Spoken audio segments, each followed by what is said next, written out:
7 when my mom put a wooden in my hands and told me to start practicing how to fight with it. She had me breaking glass bottles in our backyard with a blindfold, forcing me to hear where the clinking came from, and made me carry dinner plates on my staff so my balance would be perfect. I didn't understand why she chose this over anything else, but by 19 the staff felt like part of my arm. But then one morning I woke up and couldn't see at all. The doctor said I had genetic blindness and there was nothing they could do. I came home and walked straight into the door, but when I gripped my walking cane for the first time, my years of staff training made it feel natural. Then one day, Mom tapped my shoulder and said, "I'm going to get my leather wallet from upstairs." I froze, because leather wallet was what she used to say when she meant drop everything and use your staff right now. She hadn't said that in years. I gripped my cane and let my training kick in, and that's when I heard breathing across the room that wasn't my mom's. I heard a floorboard creak from the same spot, and the faint sound of leather gloves pressing against something metallic, possibly a firearm. I realized there was an intruder in the house. I couldn't see him in front of me, but I may as well have been able to. I listened to the sound of his breathing and found his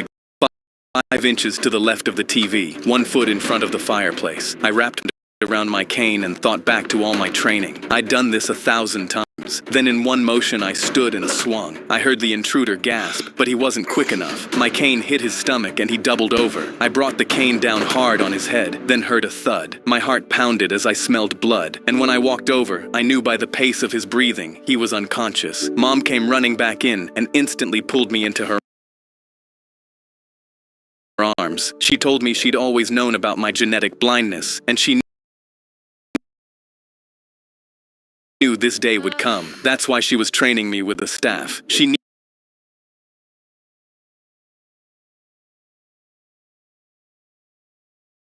needed me to be able to protect myself in the dark.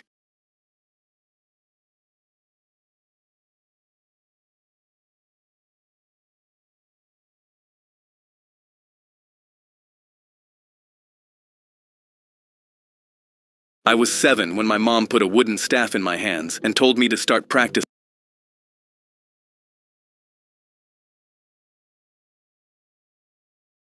When I realized it was my dad's birthday, 5-year-old me decided to spend the entire day making a surprise for him. Since we didn't have enough money to make him a cake, I made him a really good sandwich instead. But right after I finished, my mom said, "I have one more surprise." She started packing all of our stuff into boxes and asked me to help her. I gasped, thinking we were finally moving to a nicer house that had heating. "We have to finish before your dad gets home." I helped her pack everything into the back of a U-Haul and couldn't wait for my dad to see. Dad's gonna be so happy when he gets home. But she didn't say anything. The house was completely empty, but my mom said, "Oh, I forgot something downstairs. Can you go grab it for me quick?" I nodded and ran down, but as soon as I got to the bottom, I didn't see anything. I looked but figured she just forgot. When I ran back up, I froze. I looked outside, and the truck was gone. Mom, she wasn't anywhere. I was just confused at first, and just sat on the porch by myself. When my dad finally came home an hour later, he walked inside and instantly started crying. She abandoned us and took everything. But when he looked at me, I handed him the sandwich I made for him. He sat next to me and tried not to let me see him crying.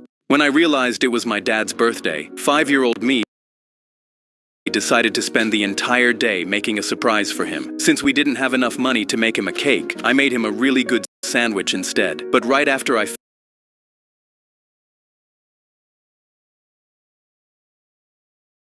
"Hey, are you a engagement ring for my girlfriend?" when a man ran into the store, slapped a wad of cash on the counter, and pointed at my ring. "I'll pay double for that ring. Right now." That ring cost me my whole savings, a gold band with an emerald center, so I stepped in. "It's not for sale. I'm proposing tonight." But he pulled out another wad of cash. "Everything's for sale, buddy." He smirked at the jeweler. "Now ring it up for me instead." My stomach dropped, and the jeweler put his hands up like he didn't know what to do. So the man shoved the cash into the jeweler's face. "There's an extra 500 in it for you if you take it." The jeweler cleared his throat. "Well, sir, if you're paying that much, I suppose I could ring it up." My heart broke as he took my ring to the back to process the sale. Then the man yelled, "And while you're back there, swap that green stone for a ruby and size it down for my wife."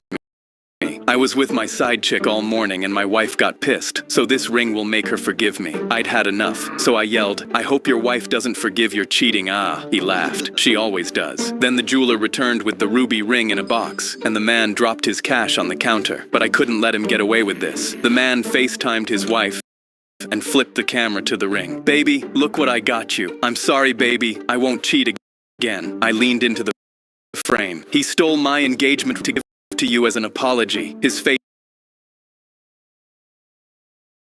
went red with anger, but his wife was already screaming. A ruby? That's your mistress's birthstone. I also wear silver, not gold. That's her ring, not mine. He fumbled the phone. Baby, I can explain, but she cut him off. I was actually going to forgive you, but I'm filing for divorce. The call went dead. He bolted for the door.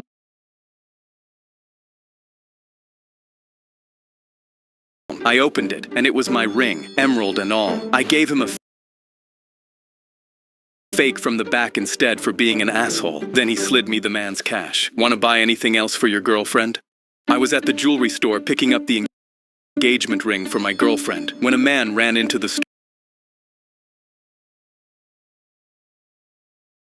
3 days passed and she never showed. She was a stray I took in years ago, and as an old man living alone, I had no family left but her. So I'd clipped a tracker to her collar the day I got her so that I would never lose her. But as I stood at the back door calling her name until my voice ached, nothing moved, and I heard no footsteps in the dark. She'd never once stayed gone this long, and my hands were shaking as I grabbed my phone to pull up her tracker, scared of what I'd find. The tracker showed a blinking dot 2 miles away and said it stuck in the same spot for the last 48 hours.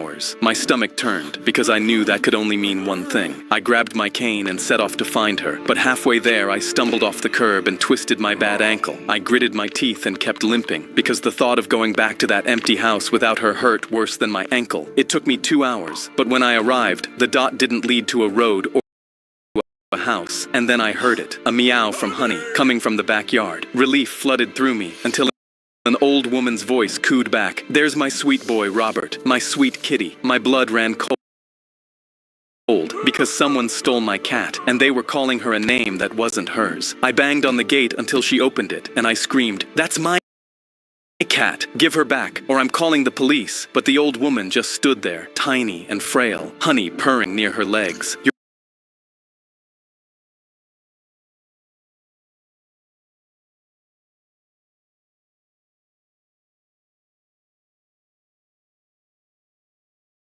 She showed up the week my husband passed. I named her Robert, after him. He was all I had for 50 years, and now she's all I have. I looked past her at the empty house, one teacup on the table, and my anger melted into something softer, because I was living the exact same lonely life. I took her hand. She's all I have too, so let's share her. Neither of us has to be alone anymore. Honey hadn't run away from me. She'd found 2 lonely old people and stitched them into a family.